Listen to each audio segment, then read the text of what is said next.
Hello friends, welcome to random stocks. Random stocks पर आपका स्वागत है। आजकल मार्केट की जो दशा है उसमें कुछ करने को नहीं है। बहुत खाली समय है जिसमें कुछ पढ़ने की कोशिश करता हूँ, कुछ इंट्रोस्पेक्ट करने की कोशिश करते हैं, स्टॉक मार्केट के जर्नी पर रिफ्लेक्ट करने की कोशिश करते हैं। आज एक वॉरेन बफेट का फेमस स्टेटमेंट है। अब वॉरेन बफेट के बारे में विशेष बताने की ज़रूरत नहीं है। वो वैल्यू इन्वेस्टिंग के बेताज बादशाह रहे हैं और उनके इनसाइट्स बहुत ही डीप और इंस्पिरेशनल होते हैं। वो कहते हैं, share market is a device for transferring money from impatient to the patient.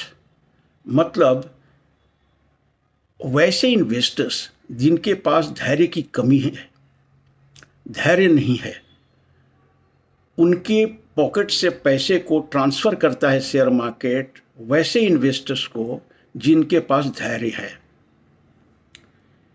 इस फिलॉसफी को हमने थंबनेल में ग्राफिक से डिपिक्ट करने की कोशिश किया है। एक आदमी अपने गुस्से में अपने बालों को नोचता है और वहीं एक दूसरा आदमी है जो शांत मुद्रा में, ध्यान मुद्रा में बैठा हुआ है और पैसे ये बाल नोचने वाले से ट्रांसफ़र हो रहा है उस शांत और गंभीर वाले इन्वेस्टर्स को। ये बहुत ही डीप स्टेटमेंट है और शेयर मार्केट के एक्सपीरियंसेस भी आपको बताएंगे कि मार्केट साइकिल में खुद को कैसे धैर्य में रखें, पेशेंस किस तरह से रखें। वही एक मंत्र है शेयर मार्केट में सफल होने का। अभी कुछ भी करने को शेयर मार्केट में हमें दिखता नहीं है। ज़्यादा एनालाइज कीजिएगा तो कन्फ्यूजन ज़्यादा होगा, डाउट्स ज़्यादा होगा और उस कन्फ्यूजन में आप कुछ गलत कर बैठेंगे। उससे बेहतर है कि शांत रहें, कुछ अन्य काम करें। जैसे एक मछुआरा जब समुद्र में तूफान आता है तो समुद्र में जाने के बजाय वो अपने फिशिंग नेट्स को ठीक करता है। उसी तरह से हम लोगों को ये फुर्सत की घड़ी में कुछ सीखने में, कुछ नॉलेज बढ़ाने में खर्च करना चाहिए। एक और अमेरिकन मोटिवेशनल ऑथर हैं, स्पीकर हैं, वो कहते हैं, tough times never last but tough people do. मतलब विपरीत परिस्थितियाँ ज़्यादा दिन नहीं रहती, लेकिन एक जांबाज आदमी, एक टफ आदमी, वो हर दिन बना रहता है। ये सब स्टेटमेंट्स क्या कह रहे हैं? ये स्टेटमेंट्स यही कह रहे हैं कि जब मार्केट में उथल पुथल हो, मार्केट में एक चर्निंग हो, उस समय अपने मेंटल इक्विलिब्रियम को, मेंटल पीस को बना के रखें।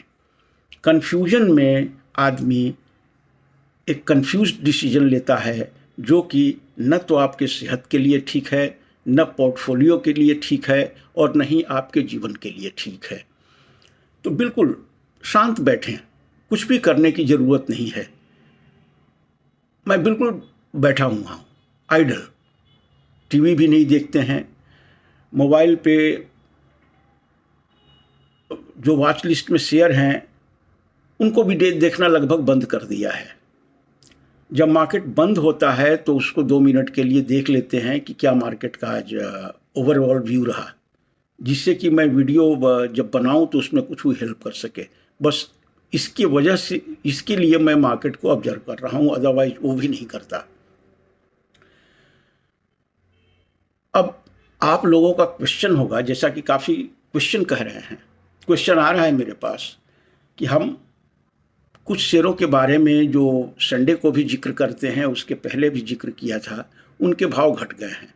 तो भाई शेयर मार्केट जब डाउन है तो उसमें वॉरेन बफेट का ही शेयर क्यों ना हो, झुनझुनवाला का ही शेयर क्यों ना हो, वो डाउन होगा, उससे बचता कोई नहीं है।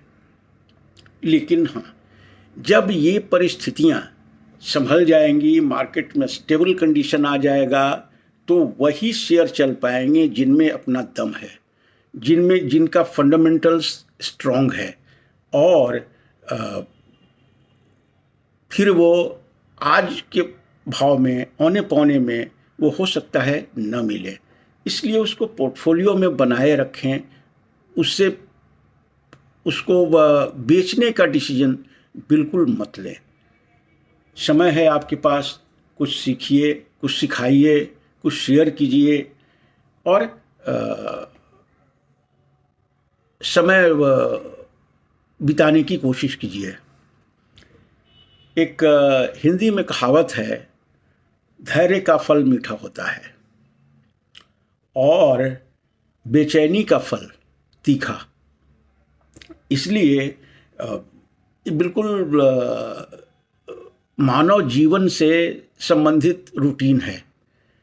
पेशेंस पेज, इम्पेशेंट हुए तो फिर खुद के लिए मुश्किल खड़ा करते हैं, परिवार के लिए मुश्किल खड़ा करते हैं, अपने सेहत और जीवन के लिए भी वो मुश्किल खड़ा करते हैं।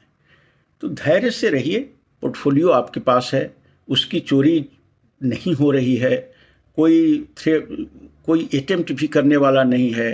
दे are safe and secured with your broker. उसको यूं ही पड़े रहने दीजिए, ज़्यादा दिमाग लगाने की कोशिश ठीक नहीं है। अब सोमवार को अमेरिका में डोनाल्ड ट्रंप का इनकार्नेशन हो रहा है, उस पर दुनिया भर की नज़र है, हम लोगों की भी नज़र है कि प्रेसिडेंट बनने से पहले उनके काफ़ी सारे हॉकी स्टेटमेंट्स रहे हैं, चाहे वो कनाडा पे हो, ग्रीनलैंड पे हो, या कहीं और किसी मुद्दे पे, टैरिफ के सवाल पे हो।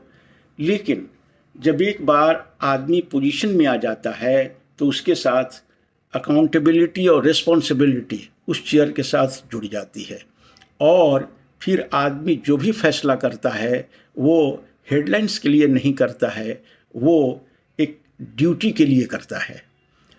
तो देखने की बात होगी कि अमेरिका के राष्ट्रपति ट्रंप जो होंगे वो उस चेयर की गरिमा, डिग्निटी और को किस तरह से बहाल रखते हैं। दुनिया में अभी भी अमेरिका का दबदबा है, ग्लोबल मार्केट्स में अमेरिका का अभी भी डोमिनेंस है। नैस्डैक और डाउ ही दुनिया के कैपिटल मार्केट्स के डायरेक्शन को तय करते हैं, और अभी आने वाले समय में भी उनका पोजीशन बरकरार रहने वाला है। इसलिए अमेरिका की तरफ हम लोगों की नज़र होगी। लेकिन हाँ, धैर्य बनाए रखें, अनुशासन बनाए रखें, सफलता की वही कुंजी है और दूसरा कुछ नहीं। Thank you so much for watching the video.